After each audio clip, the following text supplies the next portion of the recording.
I've got letting go and moving on coming up shortly with the newborn, because I fought for her to go back to family because I know it's right.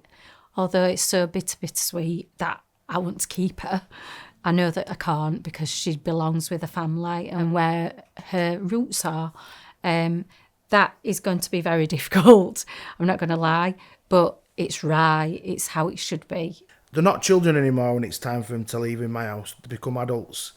And when it's time for these adults to leave, they move on, but they never leave. I see most of my children on a regular basis. I go to football matches. I go to, it's only a couple of weeks away. I'm going on a Blackpool overnight trip with one of them who plays football, who's a police officer.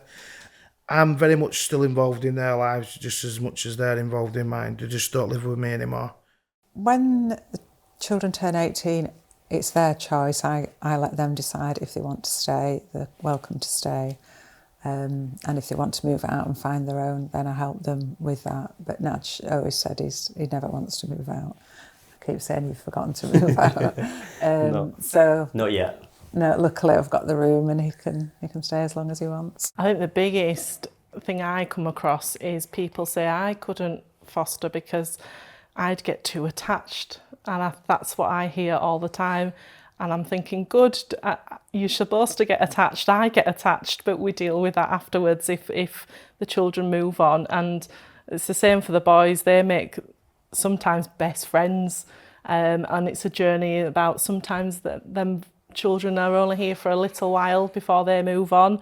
Sometimes they're here a lot longer. But the biggest misconception I hear all the time is I couldn't do it because I'd get too attached.